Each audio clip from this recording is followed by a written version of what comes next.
Hello students, कैसे हैं आप लोग। उम्मीद करता हूं कि आप सब सुरक्षित होंगे और स्वस्थ भी होंगे। तो बच्चों, लास्ट क्लास में हम लोगों ने ऑस्मोसिस से रिलेटेड काम किया था और ऑस्मोसिस के बाद हम लोगों ने ऑस्मोटिक प्रेशर भी पढ़ लिया था।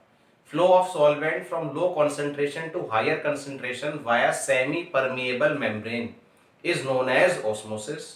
एग्जाम्पल्स थे रेजिन्स को पानी में ऐड कर देना, पिकल्स बनाने के लिए रॉ मैंगोस को ब्राइन में ऐड कर देना, सूखे हुए फ्लावर्स को पानी में रखकर उन्हें फिर से खिला देना, गाजर मूली जो मुलायम हो गई है पानी में डालकर उसको फिर से स्ट्रॉन्ग कर देना, फिर से फ्रेश कर देना। हमने बहुत से एग्जाम्पल इसके देखे थे। उसके बाद हमें ये बताया गया कि ऑस्मोटिक प्रेशर वो प्रेशर है जो ऑस्मोसिस को रोक देगा। Flow of solvent from low concentration to higher concentration via semi permeable membrane is known as osmosis. और जो प्रेशर ऑस्मोसिस को रोक दे, सॉल्यूशन साइड पे लगाया जाता है, उसे ऑस्मोटिक प्रेशर कहा जाता है। Pi is equal to C R T था। Pi is equal to C R T में सी हमारा कॉन्सेंट्रेशन मोलैरिटी था, आर गैस कांस्टेंट था, आपको वैल्यू लिखवा दी थी उसकी, टी टेम्परेचर था, पाई हमारा ऑस्मोटिक प्रेशर का सिंबल था। मैथमेटिकल पाई से कंपेयर इसको नहीं करना है, ठीक है। इसकी बहुत सी एडवांटेज थी, दो मेन है कि एक तो इसे रूम टेम्परेचर पे कांस्टेंट यूज किया जाता है, तो इसकी वैल्यूज जो है वो नॉर्मल टेम्परेचर पे निकलती हैं। दूसरा, इस टेम्परेचर पे ही हमारी बॉडी में जो पॉलीमर्स और प्रोटीन्स प्रेजेंट हैं वो स्टेबल होते हैं। बॉइलिंग टेम्परेचर पे ये लोग स्टेबल नहीं होते, पढ़ाऊंगा मैं आपको जब बायोमोलिक्यूल्स पढ़ेंगे। तो फिलहाल के लिए इतनी बात, दो एडवांटेज हो गई थी। क्या कि एक तो इसमें हम इस्तेमाल कर रहे हैं कांस्टेंट टेम्परेचर जो कि रूम टेम्परेचर है 25 डिग्री सेल्सियस, जो कि लो टेम्परेचर है। दूसरा, पॉलीमर्स वगैरह जो है इसी टेम्परेचर पे स्टेबल होते हैं, इसके आगे पीछे ज्यादा स्टेबल नहीं होते। एक पॉइंट ये भी था कि अगर सॉल्युबिलिटी बहुत कम है तो भी ऑस्मोटिक प्रेशर में वेरिएशंस काफी ज्यादा आते हैं। In short, boiling point, freezing point, vapour pressure change के अलावा जो ऑस्मोटिक प्रेशर मेथड है वो थोड़ी सी भी सॉल्यूट की अमाउंट चेंज होने पर वेरिएशंस काफी ज्यादा दिखाता है।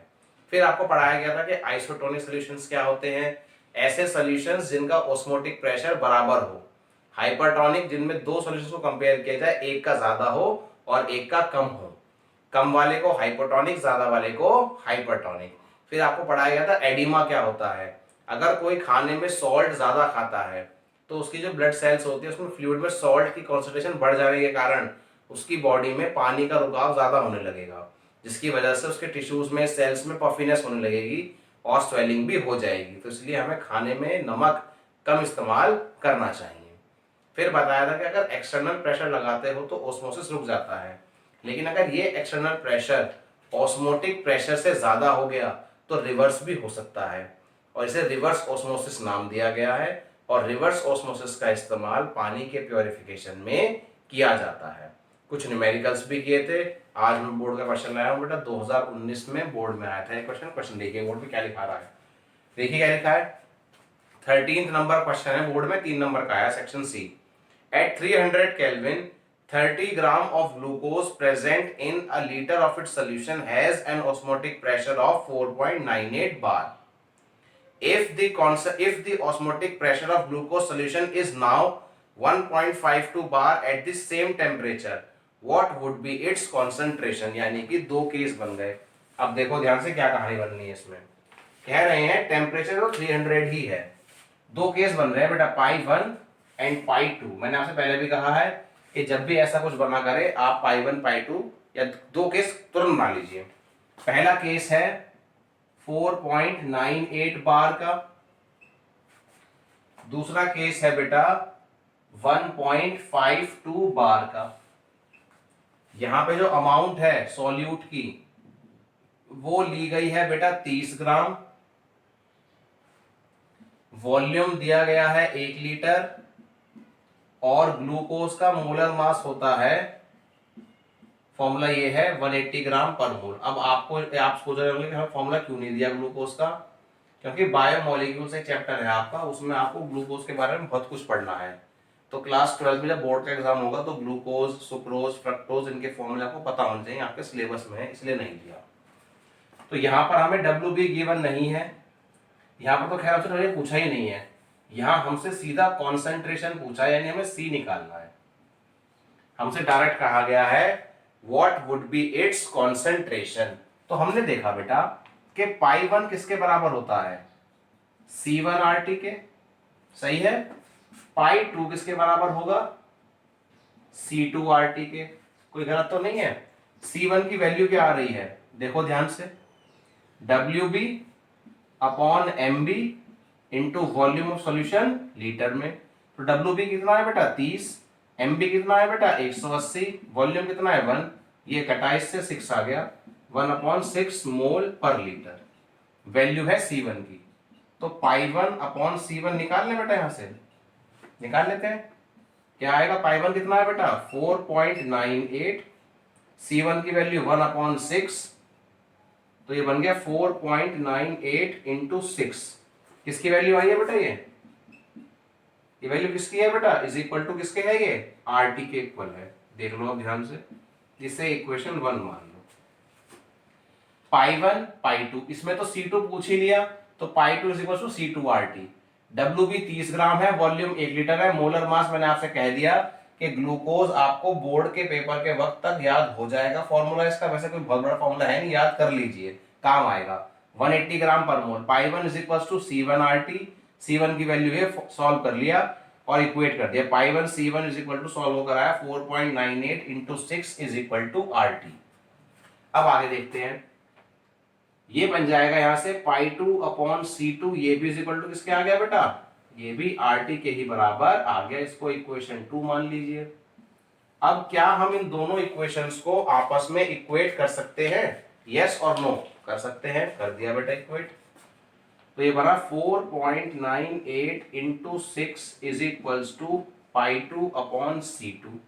C2 हमें निकालना है, इधर ले आइए, पाई 2 की वैल्यू है 1.52 अपॉन, ये हो जाएगा 4.98 इंटू 6 मोल पर लीटर। आप इसको सॉल्व कर लेंगे, आपका ये आंसर बन जाएगा। बहुत छोटी कॉन्सेंट्रेशन निकल कर आएगी, यहाँ पर भी कॉन्सेंट्रेशन बहुत कम ही आ रही थी 1.6, यहाँ पर और भी ज्यादा कम हो जाएगी। बिल्कुल ध्यान से देखिए, एक ही क्वेश्चन में दो ऑस्मोटिक प्रेशर गिवन है एक ही सॉल्यूट के कांस्टेंट टेम्परेचर पे। हमसे कह रहे हैं एक के लिए 30 ग्राम ये है, वॉल्यूम इतना है, तो बताओ दूसरे के लिए कॉन्सेंट्रेशन क्या होगी।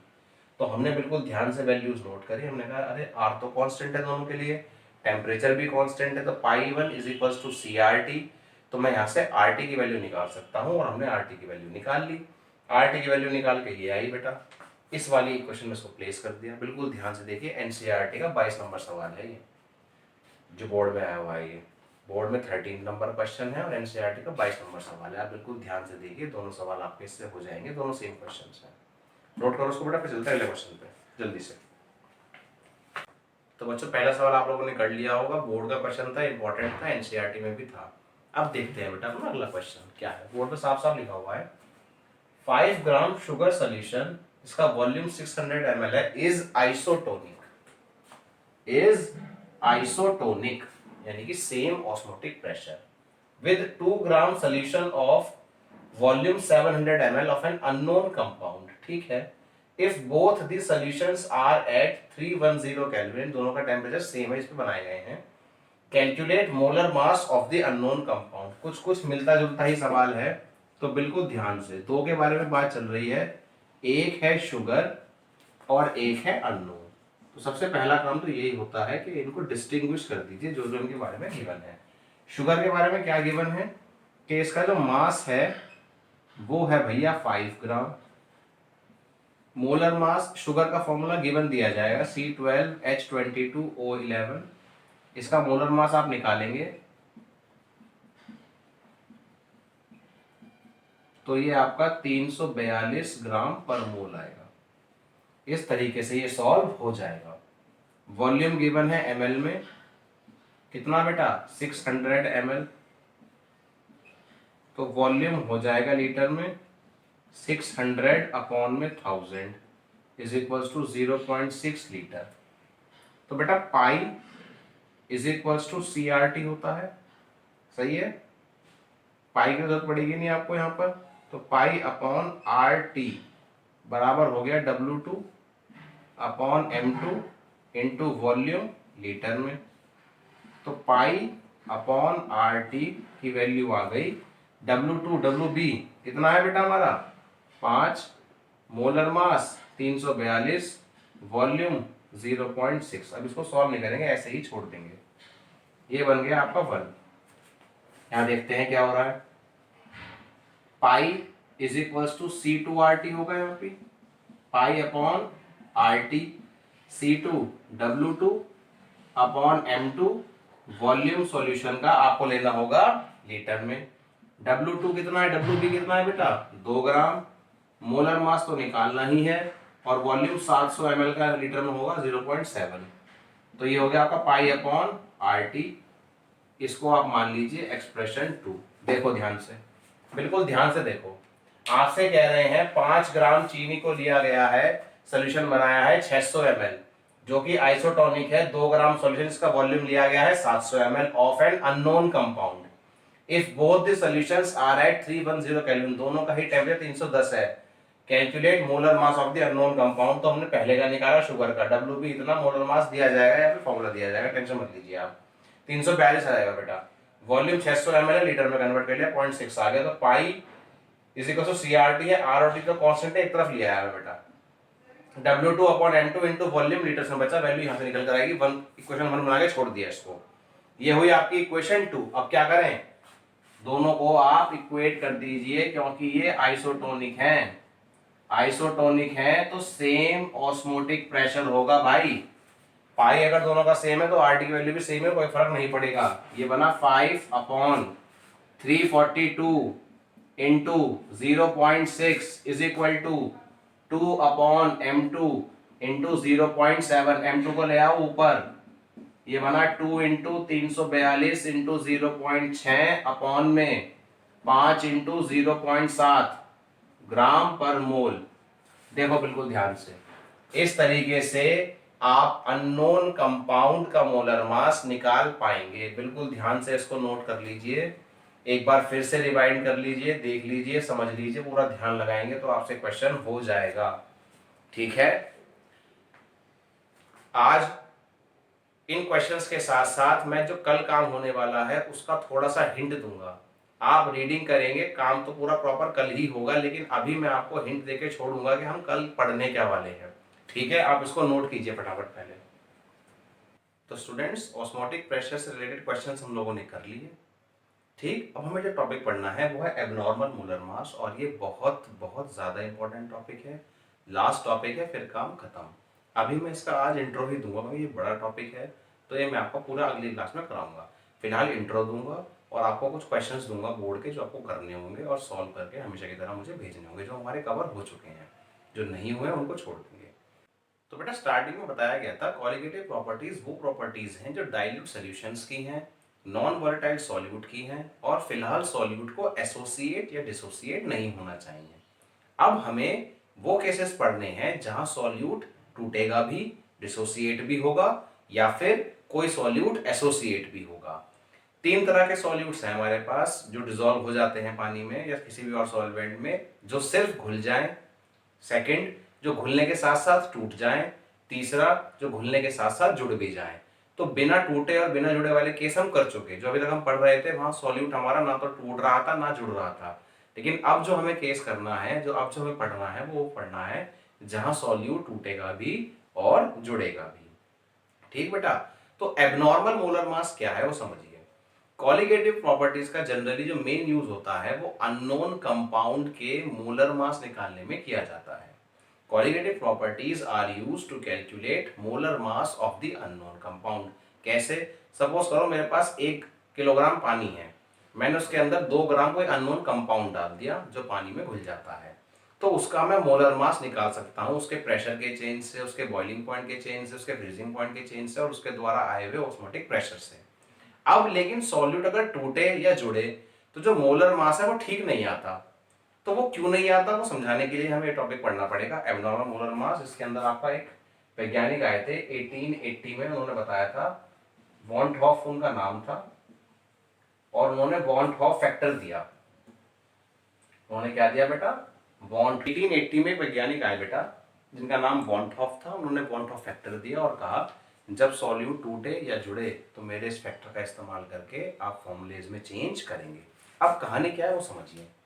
कोई सी भी कॉलिगेटिव प्रॉपर्टी हो बेटा, चाहे वो डेल्टा पी हो, चाहे डेल्टा टी बी हो, चाहे डेल्टा टीएफ हो या पाई हो। Change in vapour pressure, change in boiling point, change in freezing point या फिर ऑस्मोटिक प्रेशर, इन सभी में अगर आप ढंग से देखेंगे बेटा, सभी में आप फॉर्मूला एक्सपेंड कीजिए तो आप ये पाएंगे कि मोलर मास अपॉन में ही आ रहा है सॉल्यूट का। किसी में भी देखिए आप, क्योंकि सब में नंबर ऑफ मोल्स आते हैं और नंबर ऑफ मोल्स होता है गिवन मास ऊपर मोलर मास नीचे, यानी कि मैं कह सकता हूं ये सारी कॉलिगेटिव प्रॉपर्टीज, ये सारी कॉलिगेटिव प्रॉपर्टीज जो है बेटा वो डायरेक्टली प्रोपोर्शनल है 1/m2 के, या फिर मैं कहूं colligative properties are inversely proportional to molar masses. Colligative properties जो हैं वो मोलर मास के इनवर्सली प्रोपोर्शनल हैं, लेकिन आप सभी जानते हैं कि कॉलिगेटिव प्रॉपर्टीज डायरेक्टली प्रोपोर्शनल होती हैं नंबर ऑफ पार्टिकल्स के। क्या ये बात है कि नहीं? क्या बताया था? Colligative properties are those which depends upon the number of particles. क्या बताया था बेटा आपको स्टार्टिंग में? कॉलिगेटिव प्रॉपर्टीज वो प्रॉपर्टीज हैं जो पार्टिकल्स के नंबर पे डिपेंड करती हैं। नंबर ऑफ पार्टिकल्स अगर ज्यादा हैं तो कॉलिगेटिव प्रॉपर्टीज ज्यादा, नंबर ऑफ पार्टिकल्स कम है तो कॉलिगेटिव प्रॉपर्टीज कम। तो यहां से एक बात समझ में आ रही है कि कॉलिगेटिव प्रॉपर्टीज तो मोलर मास का तो इनवर्सली हैं, लेकिन नंबर ऑफ पार्टिकल्स के डायरेक्टली प्रोपोर्शनल है, नंबर ऑफ पार्टिकल्स के डायरेक्टली प्रोपोर्शनल है। अब समझो,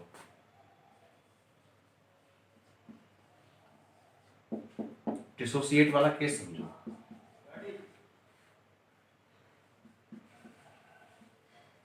आपने पानी में एक NaCl डाला, आपने पानी में एक NaCl डाला, पानी के अंदर जाके NaCl 2 में कन्वर्ट होगा, यानी कि पार्टिकल तो गया एक, 1 पार्टिकल, लेकिन ये अंदर जाके कन्वर्ट हो गया 2 पार्टिकल में, यानी कि बेटा नंबर ऑफ पार्टिकल तो भैया इंक्रीज हो गए। नंबर ऑफ पार्टिकल इंक्रीज होंगे तो कॉलिगेटिव प्रॉपर्टी भी इंक्रीज हो जाएगी, और कॉलिगेटिव प्रॉपर्टी इंक्रीज होगी तो मोलर मास घट जाएगा, और इस घटे हुए मोलर मास को ही एबनॉर्मल मोलर मास कहा जाता है। बिल्कुल ध्यान से सुन लो दोबारा से, बहुत ही इंपॉर्टेंट काम है, दिमाग लगाओ। कॉलिगेटिव प्रॉपर्टीज वो प्रॉपर्टीज हैं जो पार्टिकल्स के नंबर पे डिपेंड करती हैं। अब क्या हो रहा है, नंबर ऑफ पार्टिकल्स चेंज हो रहा है, या तो सॉल्यूट के टूटने से या सॉल्यूट के जुड़ने से। अब इसी चेंज की वजह से हमें अब एक नया फैक्टर इंट्रोड्यूस करना पड़ रहा है, इसका नाम है वॉन-हॉफ फैक्टर। वॉन-हॉफ नाम के वैज्ञानिक ने ही दिया था। उन्होंने कहा कि जब पार्टिकल्स टूटेंगे तो नंबर ऑफ पार्टिकल्स बढ़ेंगे। तो बच्चों अब करना क्या है, अब हमें यह करना है कि वॉन-हॉफ फैक्टर की हेल्प से हम डिसोसिएशन और एसोसिएशन के द्वारा आए गए चेंजेस को कॉम्प्रोमाइज करेंगे, उन्हें हम कॉम्पनसेट करेंगे। कॉम्प्रोमाइज नहीं, कॉम्पनसेट करेंगे। क्या कि भाई नंबर ऑफ पार्टिकल्स के टूटने से, नंबर ऑफ पार्टिकल्स के टूटने से पार्टिकल्स बढ़ रहे हैं। एक NaCl का एक पार्टिकल था, वो पानी में जाके 2 में टूट गया तो पार्टिकल्स बढ़ गए। उस बढ़े हुए चेंज को कॉम्पनसेट करने के लिए ही हमने वॉन-हॉफ फैक्टर इंट्रोड्यूस किया है, और उसकी वजह से फॉर्मूलेज में कुछ कुछ हमारे चेंजेस आ गए हैं। हमने I से मल्टीप्लाई कर दी है, वॉन-हॉफ फैक्टर को ही I कहा जाता है। दोबारा से समझिए, अगर टूटने से नंबर ऑफ पार्टिकल्स बढ़ रहे हैं, टूटने से नंबर ऑफ पार्टिकल्स बढ़ रहे हैं तो कॉलिगेटिव प्रॉपर्टी बढ़ रही है। कॉलिगेटिव प्रॉपर्टी अगर बढ़ेगी तो मोलर मास कम होगा। दोबारा से, नंबर ऑफ पार्टिकल्स के बढ़ने से कॉलिगेटिव प्रॉपर्टी बढ़ेगी। कॉलिगेटिव प्रॉपर्टी के बढ़ने से आपका जो मोलर मास आना चाहिए था एक्चुअल में उससे कम आएगा। अगर आप डिसोसिएट ना होकर एसोसिएट हो रहे हैं तो बिल्कुल रिवर्स कर दीजिए। जब 2 पार्टिकल्स डाले और हाइड्रोजन बॉन्डिंग की वजह से वो जुड़कर हो गए एक, 2 पार्टिकल्स डाले और वो हाइड्रोजन बॉन्डिंग की वजह से जुड़कर हो गए एक, तो नंबर ऑफ पार्टिकल्स डिक्रीज हो गए। नंबर ऑफ पार्टिकल्स डिक्रीज हो गए तो कॉलिगेटिव प्रॉपर्टी भी क्या होगी बेटा, कम हो जाएगी। और कॉलिगेटिव प्रॉपर्टी अगर कम हो जाएगी तो आपका मोलर मास बढ़ जाएगा। तो मैं कहूंगा एसोसिएशन वाले केस में अपोजिट होगा किसका, एकदम डिसोसिएशन का। दोबारा से, नंबर ऑफ पार्टिकल्स अगर बढ़े तो कॉलिगेटिव प्रॉपर्टी बढ़ी, कॉलिगेटिव प्रॉपर्टी बढ़ी तो मोलर मास जो आना चाहिए था उससे कम। अगर ये बात दिमाग में सेट हो गई तो दूसरा इसका अपोजिट है, आप खुद भी कर सकते हैं। आपने 2 पार्टिकल्स डाले और वो 2 पार्टिकल्स जुड़कर एक हो गए, यानी कि नंबर ऑफ पार्टिकल्स घट गए। नंबर ऑफ पार्टिकल्स अगर घट गए, नंबर ऑफ पार्टिकल्स अगर घट गए तो कॉलिगेटिव प्रॉपर्टी भी घट गई। और कॉलिगेटिव प्रॉपर्टी घटी तो मोलर मास बढ़ जाएगा, यानी कि एसोसिएशन वाले केस में मोलर मास ज्यादा आएगा, डिसोसिएशन वाले केस में मोलर मास कम आएगा। इसी वजह से जो एक्चुअल मोलर मास है वो नहीं आएगा, इसलिए नाम पड़ा है एबनॉर्मल मोलर मास। जहां जो वैल्यू आनी चाहिए थी वहां वो वैल्यू फिलहाल नहीं आ रही है। अब इस चेंज को कॉम्पनसेट करने के लिए हमें एक फैक्टर यूज करना है, इसका नाम वॉन टॉप फैक्टर है। अब स्क्रीन पे ध्यान से देखिए, आपको फॉर्मूलेस दिखाए जाएंगे और वो आपको नोट भी करने हैं। देखो क्या लिखा है। In 1880, Van 't Hoff introduced a factor I known as the Van 't Hoff factor to account for the extent of association or dissociation। मतलब एसोसिएशन और डिसोसिएशन का जो चेंज आया है उसको कॉम्पनसेट करने के लिए चार फॉर्मूले हैं, ध्यान से देखिए। I is equals to normal molar mass upon abnormal molar mass. दूसरा, observe colligative property upon calculated colligative property. Third, total number of moles of particle after dissociation upon before. अब चाहे वो एसोसिएशन हो चाहे dissociation, after association upon before association, after dissociation upon before dissociation. इस तरीके से तीन फॉर्मूले ये हैं। बाकी कुछ फॉर्मूले और दिखाए जा रहे हैं, देखिए ध्यान से। उन सभी में हमने राइट हैंड साइड पे सिर्फ आई की मल्टीप्लाई कर दी, देखो ध्यान से। चाहे वो चेंज इन वेपर प्रेशर का फॉर्मूला हो, चाहे वो चेंज इन बॉइलिंग पॉइंट का फॉर्मूला हो, चाहे वो चेंज इन फ्रीजिंग पॉइंट का फॉर्मूला हो, चाहे हमारा हो ऑस्मोटिक प्रेशर, सभी में आई लगा दिया गया है। ये काम अच्छे से पढ़िए आप एनसीईआरटी से, कहीं कोई दिक्कत आए पूछिए। अब अगली क्लास में मैं इसके न्यूमेरिकल्स कराऊंगा, थोड़ा काम और समझाऊंगा दोबारा। अब आपको करना क्या है, एनसीईआरटी इसकी अच्छे से रीड करनी है। इसका कटआउट मैंने नोट्स में लगाया है, वीडियो में भी लगाया, आप पढ़ेंगे अच्छे से। कल हम इसके न्यूमेरिकल्स करेंगे और एक दो दिन में मेरा पढ़ाने लायक काम इस चैप्टर में से खत्म हो जाएगा। फिर इस पूरे चैप्टर का रिवीजन होगा एक बार क्विकली, असाइनमेंट होगा, फिर हम आगे अपना नया चैप्टर स्टार्ट करेंगे। लगे रहिए, साथ में पढ़ते रहिए। कहीं कोई दिक्कत आए पूछिए, नोट्स साथ के साथ बनाइए, कहीं से कहीं आपको कोई इशू नहीं आएगा। मिलते हैं बेटा अगली क्लास में। थैंक यू, जय हिंद।